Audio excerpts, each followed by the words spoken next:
성경 말씀 계시록 20장을 보겠습니다. 계시록 21장 계시록 21장 1절부터 8절까지 보겠습니다. 돌아가면서 읽겠습니다.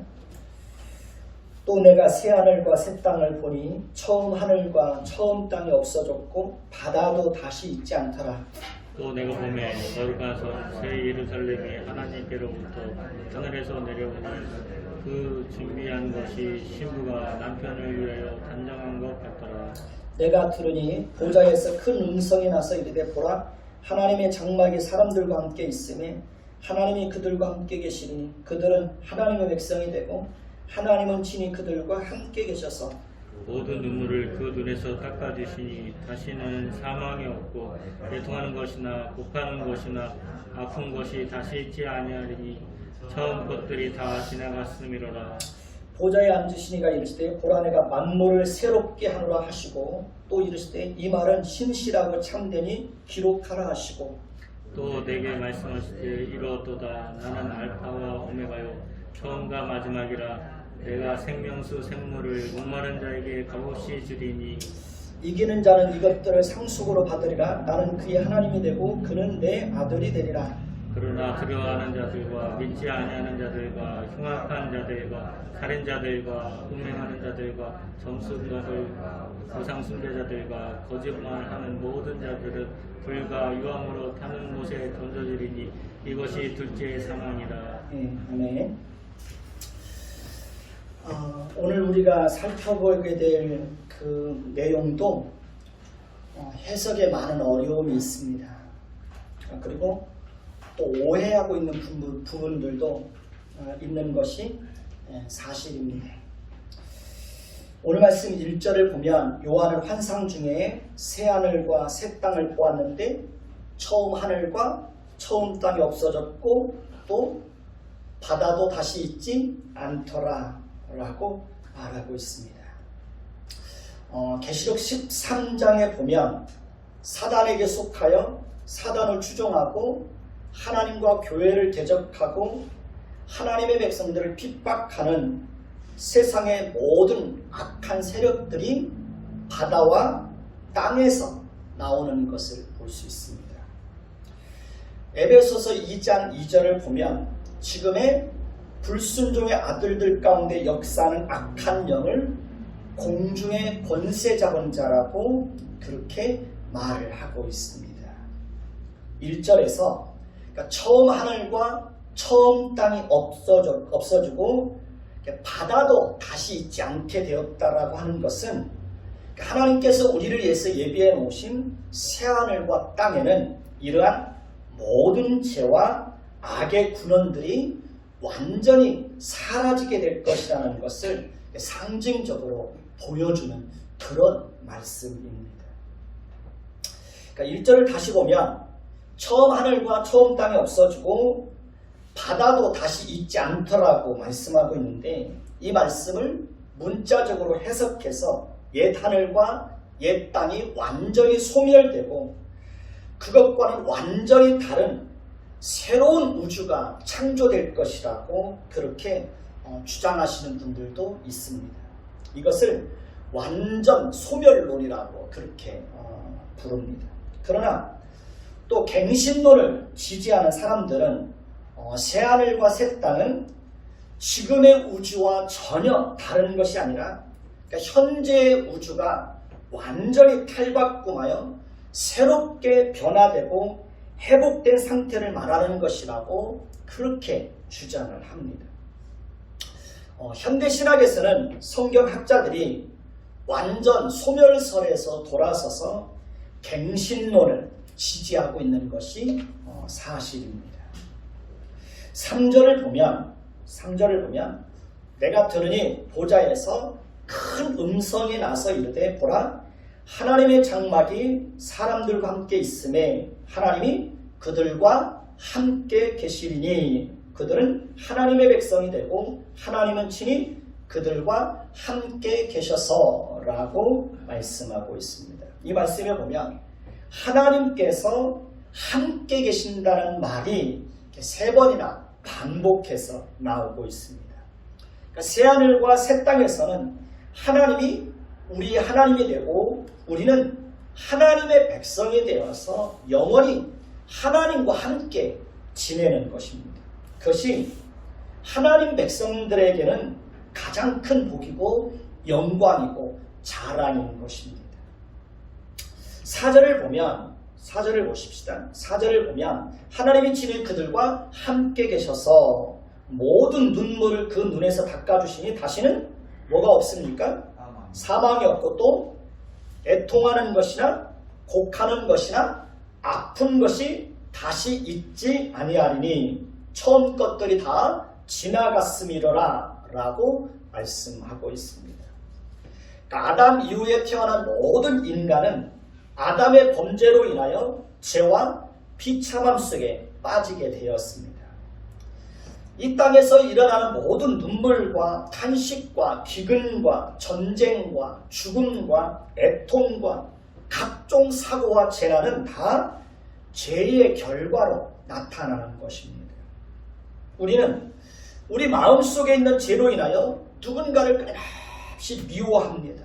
그리고 시기하고 질투하고 경쟁하고 또 무시하고 원망하는 일들이 끊임없이 우리 마음속에서 일어납니다. 그러니까 하나님의 말씀대로 살아보려고 하면 우리 마음속에 있는 죄는 우리를 더 괴롭히고 또 고통스럽게 합니다. 그러니까 하나님의 말씀의 빛이 우리 마음속에 들어오면 우리 마음속에 감추어져 있던 죄악의 어떤 그런 실체들이 더 적나라하게 드러나게 됩니다. 그렇기 때문에 그러니까 경건하게 살고자 하면 더 죄와 비참함 속에 빠지게 되고 더 고통 속에서 신음하고 탄식하게 됩니다. 그러나 하나님께서 우리를 위해서 예비해 놓으신 새하늘과 새 땅에는 죄의 결과로 나타나게 되는 모든 비참함들이 다 사라지게 된다는 것입니다. 그러니까 모든 눈물과 사망과 애통과 곡하는 것과 아픈 것과 고통이 다 사라지게 된다는 것입니다. 하나님께서 만물을 완전히 새롭게 한다면 하나님께서 우리를 위해서 예비해 놓으신 새하늘과 새 땅에는 산도 있고 바다도 있고 지금 우리 눈에 보이는 모든 피조물들이 그대로 존재하게 될 것입니다. 그러나 그때는 오염도 없고 바다나 홍수나 자연재해나 태풍이나 이런 것들로 인하여 전혀 해를 입지 않는 그런 상태가 되는 것입니다. 그때는 사자와 늑대와 사슴이 함께 뛰어놀게 될 것입니다. 어린아이들이 사자와 함께 놀게 될 것입니다.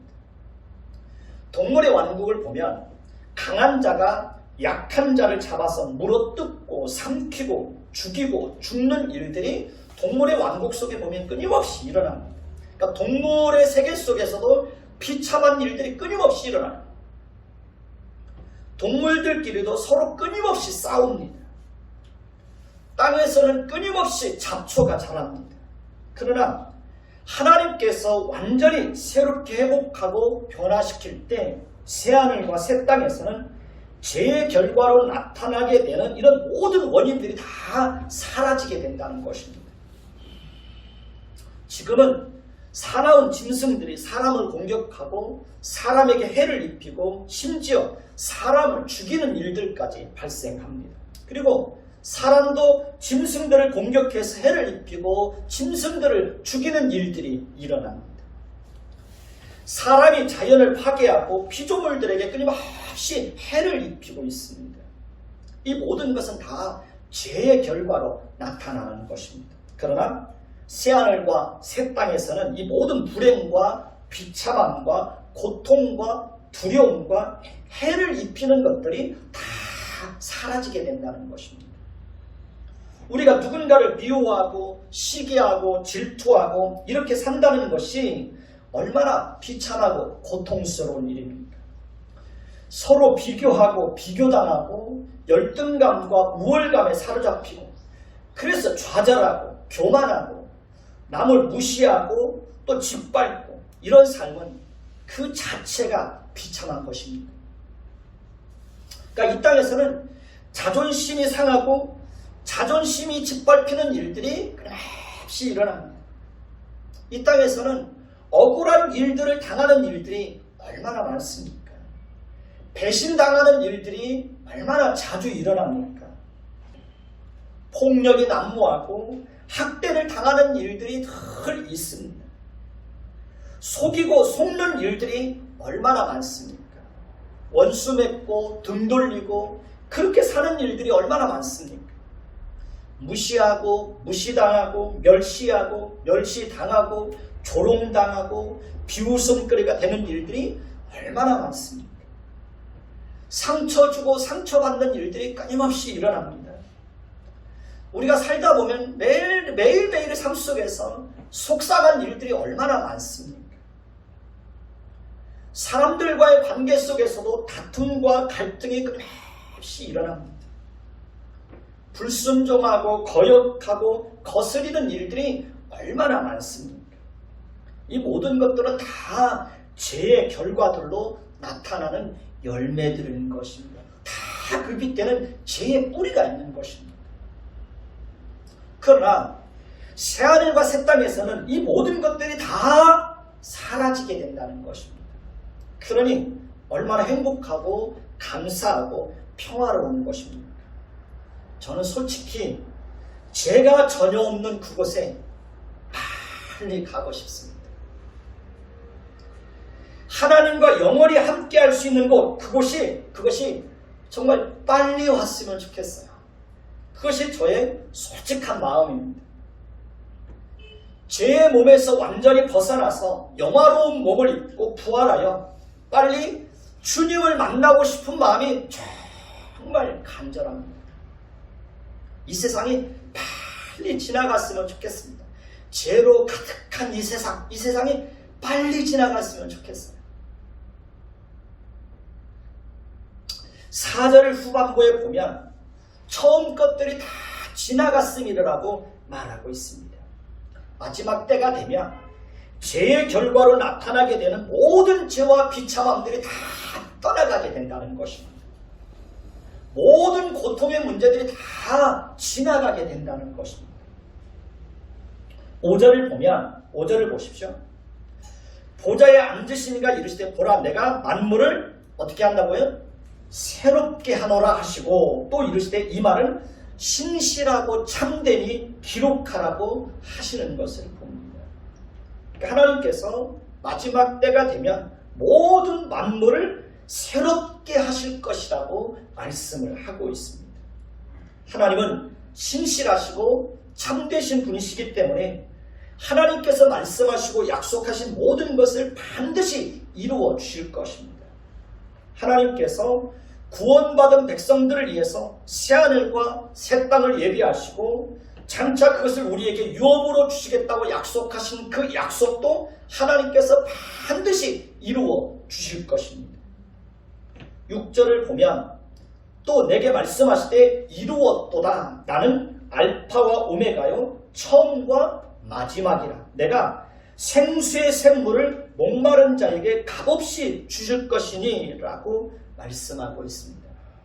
하나님께서 처음과 마지막이 되신다는 것은 하나님은 모든 것에 대한 절대적인 주권을 가지고 하나님께서 시작하신 모든 일을 끝까지 완성하시는 분이라는 것을 보여주고 있습니다. 하나님은 모든 시작과 끝을 주장하시는 분이십니다. 인간은 어떤 일을 시작하지만 그것을 마치지 못할 때가 많이 있습니다. 사람은 어떤 일을 계획하지만 그것을 이루지 못하고 중간에 포기하고 실패할 때가 많이 있습니다. 그러나 하나님은 전지전능하시고 영원부터 영원까지 살아계신 분이시기 때문에 하나님이 하시는 일에는 절대로 포기나 실패가 없습니다. 하나님은 한 번 시작하신 일은 반드시 끝을 보시는 분이십니다. 하나님께서 세상을 창조하셨다면 마지막에 세상을 끝내실 분도 하나님이신 것입니다. 6절을 다시 보면 하나님께서 생명수 샘물을 목마른 자에게 값없이 주시겠다고 말씀하고 있습니다. 마지막 때가 되고 우리가 새하늘과 새 땅에 들어가게 되면 우리는 완전히 모든 목마름으로부터 자유를 얻게 되는 것입니다. 이 세상에서는 목마름의 문제가 절대로 해결될 수가 없습니다. 사람들은 아무리 많은 것을 가져도 그것으로 절대로 만족하지 못합니다. 끊임없이 더 많은 것을 가지기 위해서 목말라 합니다. 사람의 욕심은 절대로 끝이 없고 사람의 욕심은 절대로 채워지지 않습니다. 사람들은 부자든 가난한 사람이든 모두 돈에 대한 목마름이 있습니다. 부자들은 더 많은 것을 가지기 위해서 돈에 대해서 목말라 하고 가난한 사람들은 가난하기 때문에 돈에 대한 더 목마름이 있는 것이 사실입니다. 성공한 사람들은 더 큰 성공을 이루기 위해서 끊임없이 성공에 목말라 합니다. 권력의 맛을 본 사람들은 더 큰 권력을 가지기 위해서 권력에 목말라 합니다. 그러니까 권력의 맛을 본 사람들은 쉽게 자신이 가진 권력을 내려놓지를 못합니다. 행복에 대한 목마름도 끝이 없습니다. 사랑에 대한 목마름도 끝이 없습니다. 명예에 대한 목마름도 끝이 없습니다. 이 세상에서는 절대로 만족이라는 것이 없습니다. 그러니까 이 세상에서는 절대로 자족함이라는 게 없습니다. 부부가 서로 함께 수십 년을 살아도 서로에 대해서 절대로 만족이라는 것이 없습니다. 완전하게 만족하고 사는 부부는 이 세상에 단 한 사람도 없습니다. 그러나 하나님께서 우리를 위해서 예비해 놓으신 새하늘과 새 땅에서는 이런 목마름에 대한 모든 비참함과 슬픔과 고통이 다 사라지게 된다는 것입니다. 왜냐하면 그곳에는 죄가 없고 모든 것이 충만하고 아무것도 부족함이 없는 곳이기 때문에 그러는 것입니다. 이 세상에서 우리가 목말라는 그 모든 목마름도 그 뿌리가 다 죄에서 나오는 것입니다. 7절을 보면 이기는 자는 이것들을 상속받으리니 나는 그의 하나님이 되고 그는 내 아들이 되리라고 말씀하고 있습니다. 그러니까 끝까지 믿음을 지키고 승리하는 자들에게는 하나님께서 우리를 위해서 약속하신 모든 것을 상속받게 됩니다. 우리는 하나님께서 우리를 위해서 예비해 놓으신 새하늘과 새 땅을 유업으로 받게 됩니다. 우리는 새하늘과 새 땅에서 영원토록 누리게 될 모든 기쁨과 평안과 행복을 유업으로 받게 됩니다. 우리는 그 나라에서 하나님의 백성이 되고 하나님은 우리의 하나님이 되고 하나님은 우리의 아버지가 되고 우리는 그분의 아들이 되는 놀라운 영광과 지위를 유업으로 상속받게 됩니다. 그러니까 하나님의 자녀이기 때문에 하나님이 우리에게 약속한 그 모든 것들을 다 상속을 받게 되는 것입니다. 8절을 보십시오.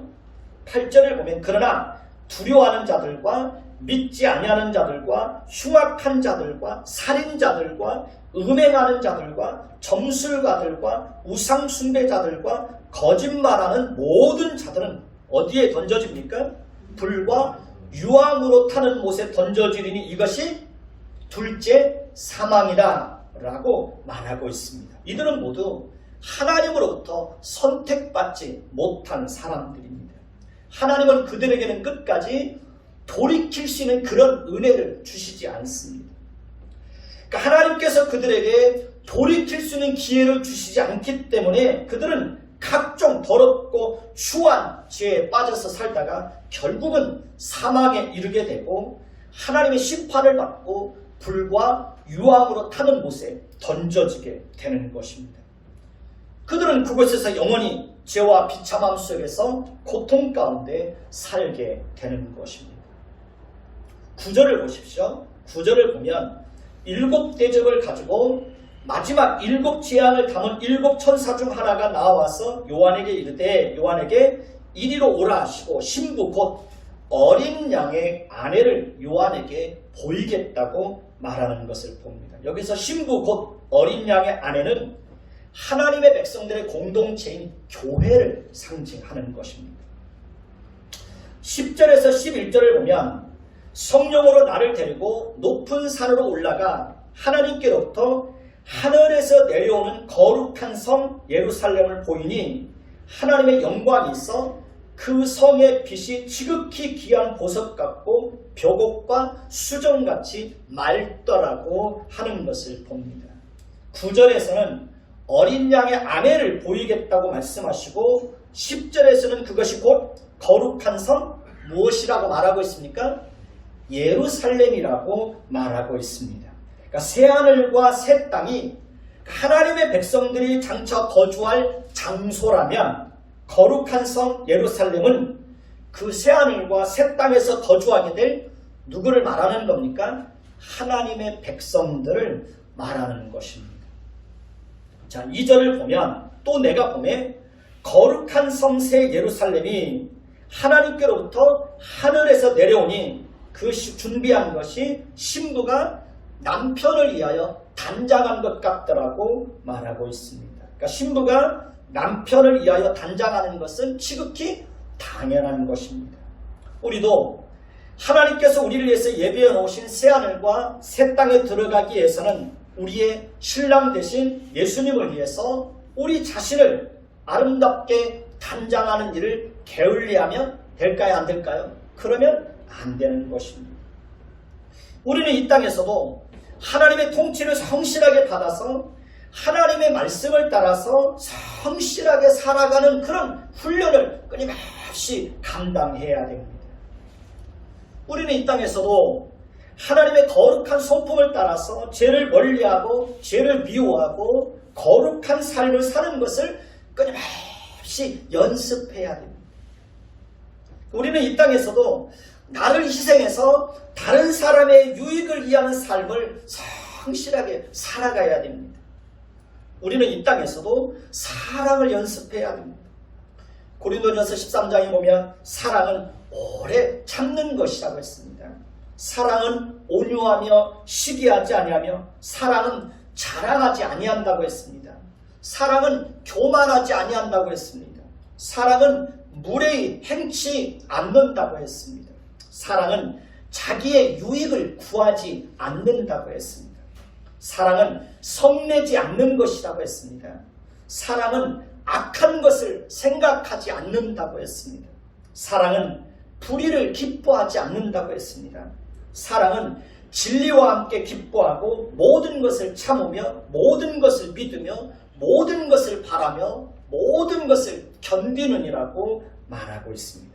우리는 이 땅에서도 이러한 사랑을 끊임없이 어떻게 해야 됩니까? 연습해야 되는 것입니다. 우리는 본능적으로 이기적이고 자기중심적인 그런 사랑을 할 수밖에 없습니다.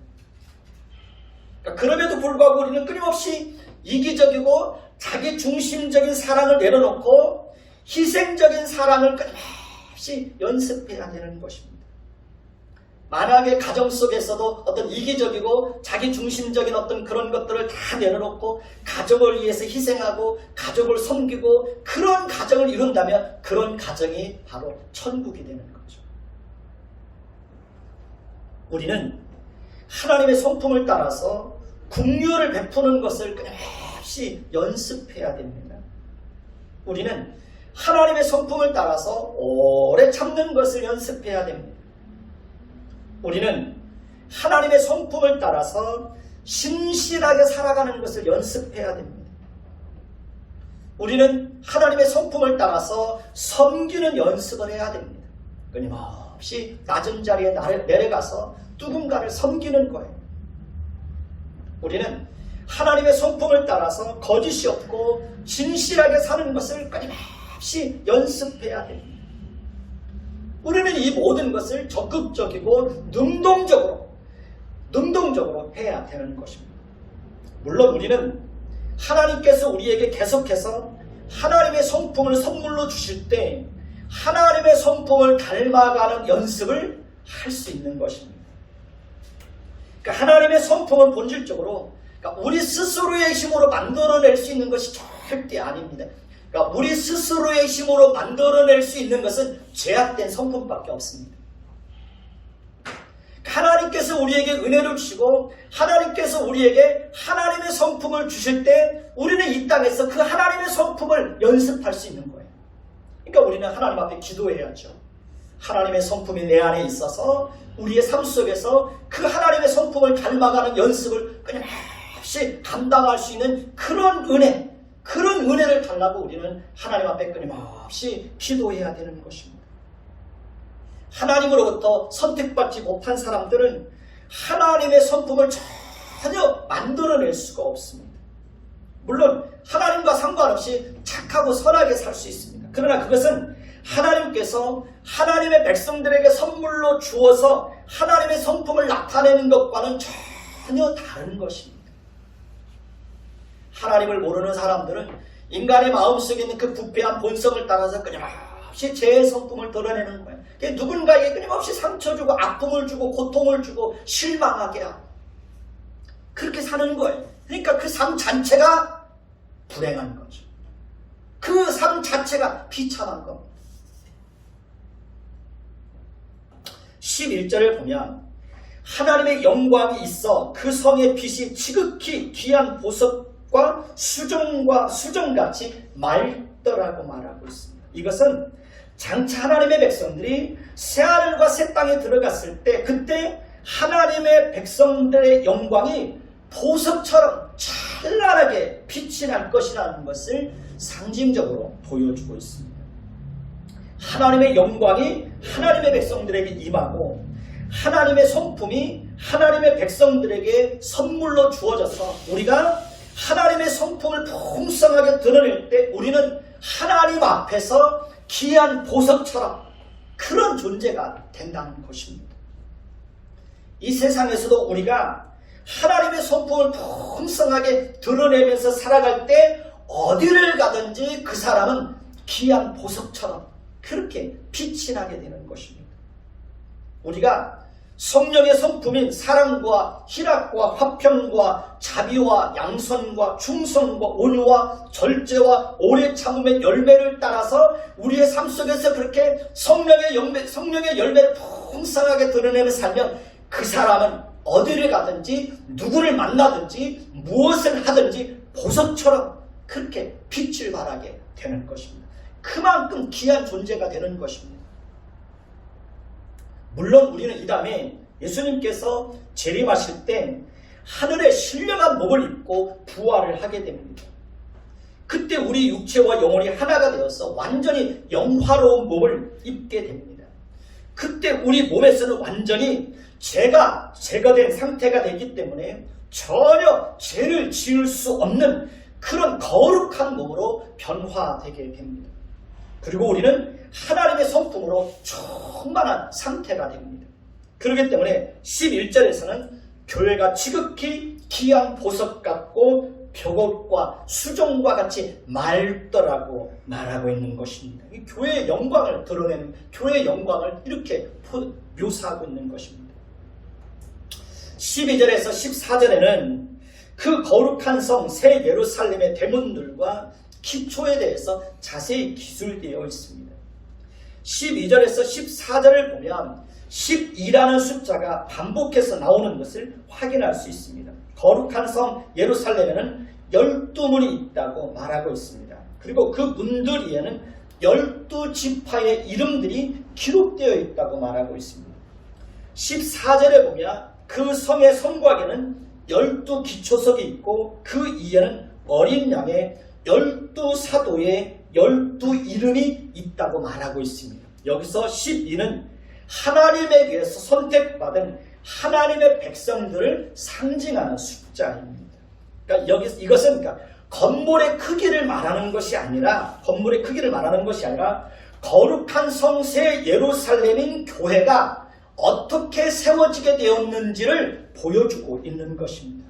이것은 하나님께서 창세전에 그리스도 예수 안에서 하나님의 자녀로 선택한 모든 자들은 한 사람도 예 없이 완벽하게 하나님께서 구원을 이루시고 그 구원을 완성하실 것이라는 것을 보여주고 있는 것입니다. 15절에서 17절에서는 그 성의 크기에 대해서 나오고 있습니다. 15절을 보면 내게 말하던 자가 그 성과 그 문들과 성곽을 측량하려고 뭘 가졌습니까?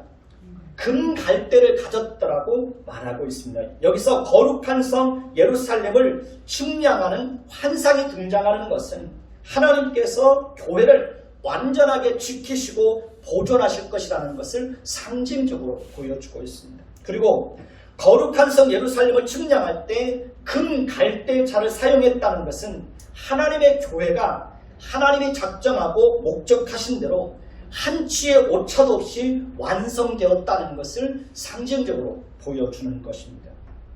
그리고 그 성을 측량하니 12,000 스타디온이라고 말하고 있습니다. 여기서 12,000도 하나님의 백성들을 상징하는 숫자 12에다 무수히 많음을 상징하는 완전 숫자인 1000이라는 숫자를 더해서 12,000이라는 숫자가 나오는 것입니다. 이것은 하나님으로부터 구원받은 백성들이 헤아릴 수 없을 만큼 많을 것이라는 것을 보여주고 있는 것입니다. 17절을 보면 그 성곽을 측량함에 144규빗이요 사람의 측량 곧 천사의 측량이라고 말하고 있습니다. 144는 구약과 신약의 백성들을 상징하는 숫자입니다. 구약의 12지파, 신약의 12사도를 합한 그 숫자입니다. 이것은 거룩한 성 예루살렘에는 하나님에 의해서 선택받은 하나님의 백성들만 그 울타리 안으로 들어가서 완전하게 보호받을 것이라는 것을 보여주고 있습니다. 사람의 측량 곧 천사의 측량은 예루살렘을 측량하는 사람이 곧 천사라는 것을 보여주고 있습니다. 18절에서 21절에는 거룩한 성 예루살렘의 재료에 대해서 묘사하고 있습니다. 여기서 우리가 오해해서는 안 되는 것은 장소적이고 공간적인 천국의 모습을 보여주는 것이 아니라는 것입니다. 우리가 장차 들어가게 될 천국의 모습이 온갖 보석으로 꾸며진 것이라고 생각하면 안 되는 것입니다. 물론 하나님께서 우리를 위해서 예비해 놓으신 새하늘과 새 땅은 완전히 영화롭고 새롭게 변화된 곳이기 때문에 우리가 생각하고 상상하는 것과는 비교할 수 없을 만큼 영화롭고 아름답고 화려할 것입니다. 그러나 오늘 말씀에서는 천국이 얼마나 화려한 보석으로 꾸며졌느냐를 보여주는 것이 아니라는 것입니다. 여기서는 어린 양의 신부 즉 거룩한 성 새 예루살렘을 각종 보석으로 묘사하고 있는 것입니다. 저와 여러분을 온갖 화려한 보석으로 성도의 영광을 묘사하고 있다는 것입니다. 이것은 장차 새하늘과 새 땅에서 어린 양의 신부로 영원히 하나님과 함께할 교회와 성도들의 영광이 얼마나 영광스럽고 찬란하고 얼마나 빛이 날 것인지를 그렇게 보석으로 묘사를 하고 있는 것입니다. 장차 우리가 영화롭게 된 몸을 입고 새하늘과 새 땅에서 하나님과 함께 하나님의 백성과 하나님의 자녀로 영원한 행복과 기쁨을 누리며 산다는 것이 얼마나 영광스러울 것인지를 이렇게 세상의 모든 값비싼 보석을 다 동원해서 우리의 영광, 성도의 영광됨을 그렇게 보여주고 있는 것입니다. 이것은 세상의 모든 값비싼 보석을 다 동원해서 성도의 영광을 묘사한다고 해도 그것을 다 표현할 수 없다는 것을 상징적으로 보여주고 있는 것입니다. 지금 우리로서는 상상이 가지를 않습니다. 주님이 재림하실 때 우리는 그때 영화롭게 된 몸을 입고 새하늘과 새 땅에 입성했을 때 그때 비로소 하나님의 자녀가 된 영광스러운 부활의 몸을 입고 있는 우리의 영광이 얼마나 찬란할 것인지를 그때 비로소 알게 될 것입니다. 우리는 그 새하늘과 새 땅을 소망하며 사는 자들입니다. 우리는 장차 그 화려한 새하늘과 새 땅에 우리는 입성하게 될 것입니다. 그러니 우리는 오늘도 믿음을 지키며 끝까지 승리하는 자들이 되어야 하는 것입니다. 하늘에 대한 소망이 없다면 우리가 어떻게 이 땅에서 믿음을 가지고 살 수 있겠습니까? 하늘에 대한 소망이 없다면 우리가 어떻게 이 땅에서 하나님과 이웃을 사랑하며 살 수 있겠습니까? 하나님 나라에 대한 그런 소망이 없다면 우리가 어떻게 이 땅에서 하나님을 바라보며 기도하며 믿음을 지키며 살 수 있겠습니까? 하나님 나라에 대한 그 하늘에 대한 소망이 없다면 우리가 어떻게 이 땅에서 많은 고난과 환난을 견디면서 그렇게 살아갈 수 있겠습니까? 하늘에 대한 소망이 없다면 우리가 어떻게 이 땅에서 위로를 받으면서 살아갈 수 있겠습니까? 하늘에 대한 소망이 없다면 우리가 이 땅에서 무슨 희망을 가지고 살아갈 수 있겠습니까? 22절을 보면 성 안에서 내가 성전을 보지 못하였으니 이는 주 하나님 곧 전능하신 이와 및 어린 양의 그 무엇이라고 말하고 있습니까? 성전이라고 말하고 있습니다. 눈에 보이는 성전은 하나님께서 하나님의 백성들과 언제나 함께 하신다는 것을 보여주는 상징적인 존재입니다. 그러나 새하늘과 새 땅에서는 더 이상 눈에 보이는 성전이 필요가 있습니까? 없습니까? 눈에 보이는 성전이 필요가 없습니다. 왜냐하면 하나님과 어린 양 되시는 예수 그리스도께서 친히 성전이 되어서 하나님의 백성들과 영원토록 함께 하시기 때문에 더 이상은 하나님이 함께 하신다는 그런 상징적인 존재로서의 성전은 필요가 없는 것입니다. 23절을 보십시오. 그 성은 해나 달에 비침이 쓸데없으니 이는 하나님의 영광이 비치고 어린 양이 그 등불이 되심이라고 말하고 있습니다. 이 말씀은 장차 교회가 새하늘과 새 땅에서 누리게 될 영광이 너무나 찬란해서 해나 달에 비침이 쓸데없을 정도로 영광스럽고 아름답고 영화로울 것이라는 것을 이렇게 상징적으로 보여주고 있는 것입니다. 제가 어렸을 때는 호롱불을 켜고 살았습니다. 그러다가 초등학교 때 마을에 전기가 들어왔습니다. 전기가 들어오면서 호롱불은 다음날 바로 사라졌습니다. 그러니까 호롱불은 전기와 비교할 수 없을 만큼 초라하고 보잘것없는 존재입니다. 그러니까 해와 달의 비침도 하나님의 영광에 비하면 그만큼 한없이 초라하고 보잘것없는 그런 존재라는 것입니다. 그러니까 하나님의 영광은 그 어떤 빛과 비교할 수 없다는 것입니다. 그런데 그 하나님의 그 영광의 빛이 교회에 비치고 어린 양 되시는 예수 그리스도께서 친히 그들의 등불이 되신다고 말씀하고 있습니다. 그러니 교회의 영광이 장차 우리가 거룩한 몸을 입고 새하늘과 새 땅에 들어갔을 때 성도들의 영광이 얼마나 찬란하고 영광스러울 것인지를 이렇게 말씀을 하고 있는 것입니다. 24절을 보면 만국이 그 빛 가운데로 다니고 땅의 왕들이 자기 영광을 가지고 그리로 들어가리라고 말씀하고 있습니다. 새하늘과 새 땅에 들어가는 성도들의 모습을 이렇게 왕의 모습으로 영광과 존귀를 가지고 들어가는 모습으로 묘사를 하고 있습니다. 우리가 새하늘과 새 땅에 들어갈 때 성자 예수님께서 우리를 크게 반겨주실 것입니다. 모든 천사들이 박수치며 우리를 환호할 것입니다.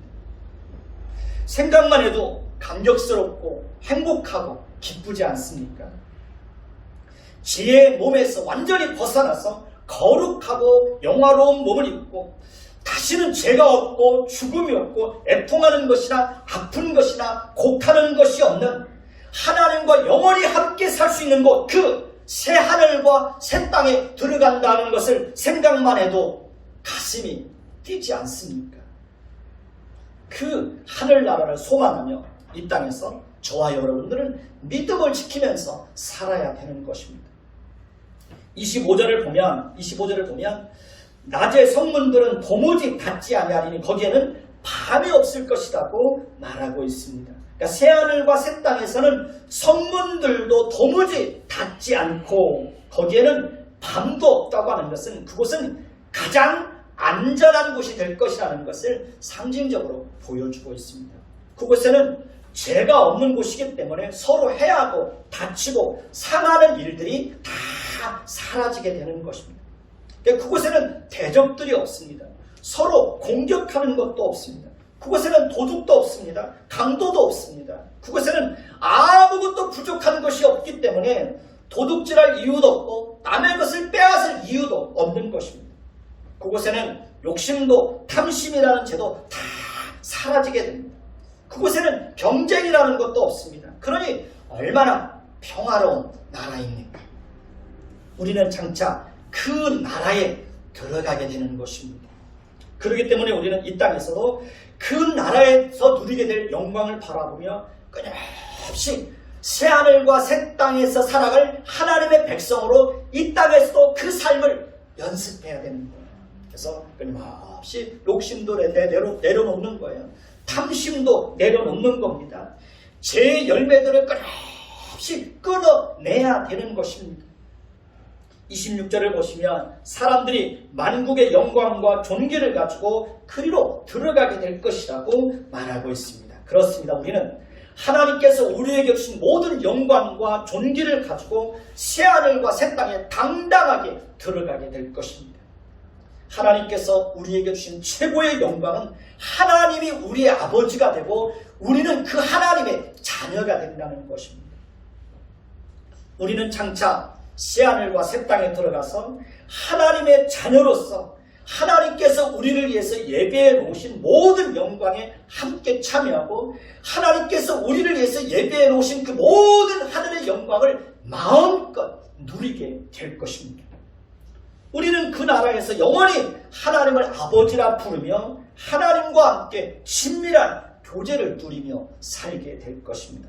이보다 더 영광스러운 것이 무엇이 있겠습니까? 27절을 보면 무엇이든지 속된 것이나 가증한 일 또는 거짓말하는 자는 결코 그리로 들어가지 못하되 오직 어린 양의 생명책에 기록된 자들만 들어가리라고 말씀하고 있습니다. 새하늘과 새 땅에는 오직 어린 양의 생명책에 그 이름이 기록된 자들만 들어갈 수 있는 것입니다. 그러니까 창세전에 그리스도 예수 안에서 하나님의 자녀로 선택받고 구원받고 예수 그리스도의 피로 죄용서함 받고 의롭다함을 얻은 하나님의 자녀들만 그 새하늘과 새 땅에 당당하게 들어갈 수 있는 것입니다. 하나님으로부터 선택받지 못한 자들은 그들이 이 땅에서 아무리 착하게 살고 선하게 살고 훌륭한 일을 많이 하고 많은 업적을 남겼다고 해도 절대로 하나님의 생명책에 그 이름이 기록되지 못한 자들은 그 새하늘과 새 땅에 들어갈 수 없는 것입니다. 잘못된 길에서 돌이키지 않고 여전히 죄악 가운데서 행하는 사람들은 절대로 그 새하늘과 새 땅에 들어갈 수 없습니다. 우상을 숭배하는 자들과 점치는 자들과 거짓과 이선을 행하는 가증스러운 자들은 그 나라에 들어갈 수가 없습니다. 거짓 선지자들도 그 나라에 들어갈 수가 없습니다. 이 모든 자들은 하나님 나라의 그 생명책에 그 이름이 기록되지 못한 자들은 다 마지막 날에 하나님의 심판과 함께 불과 유황못에 던져지게 되는 것입니다. 그들은 그곳에서 영원히 하나님과 분리된 채 영원한 고통을 당하게 되는 것입니다. 우리는 이 땅에서 잠시 나그네 인생을 사는 자들입니다.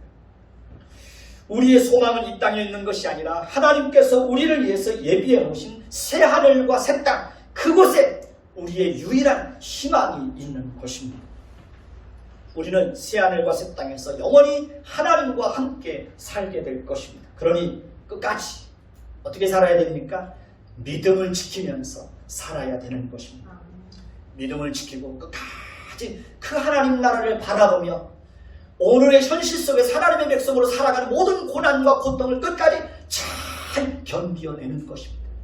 그리고 승리하는 자들이 그 새하늘과 새 땅에 들어갔을 때 그리스도께서 친히 우리를 반갑게 맞이해 주시고 모든 천사들이 박수치며 우리를 환호하게 되는 것입니다.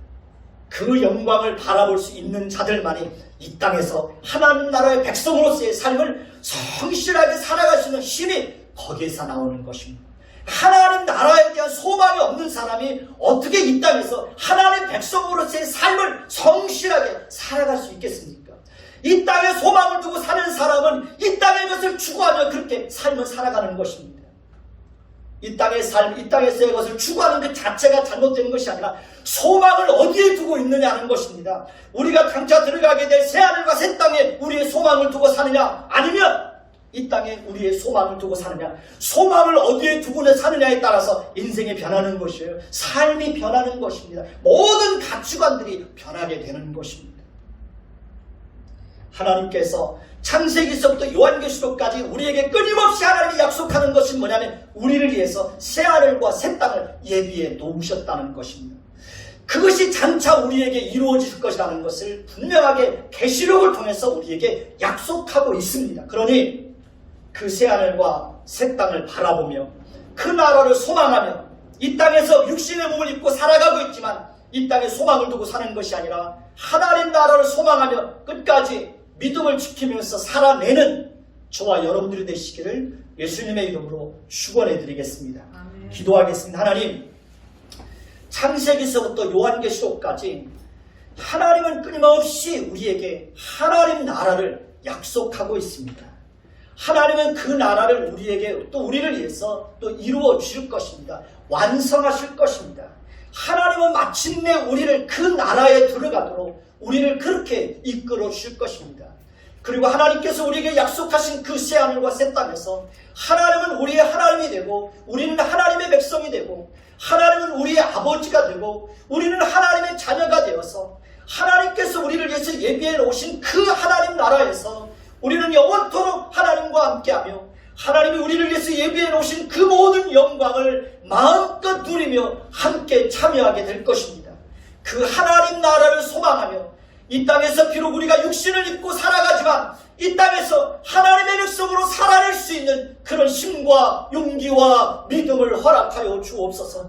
이 땅에 소망을 두고 사는 것이 아니라 끊임없이 우리의 시선을 하나님께로 돌릴 수 있도록, 그래서 그 나라를 바라보며 그 나라를 소망하며 사는 자들이 이 땅에서 어떻게 살아야 되는지를 끊임없이 깨닫도록 주여 은혜를 주옵소서. 이 땅에서도 새하늘과 새 땅에서 살아갈 하나님의 백성답게 이 땅에서도 하나님의 성품을 끊임없이 연습하여 부끄럽지 않은 인생을 살아갈 수 있게 하옵소서. 죄의 열매를 드러내는 것이 아니라 죄의 열매로 인하여서 그 사람들에게 상처를 주고 아픔을 주며 고통을 주며 실망을 시키며 그렇게 살아가는 인생이 아니라 이 땅에서 하나님의 성품을 풍성하게 드러내는 자들로 우리 인생을 살도록 도우셔서 어디를 가든지 무엇을 하든지 누구를 만나든지 보석처럼 빛날 수 있는 그런 존재들로 우리의 인생을 살아가게 하옵소서.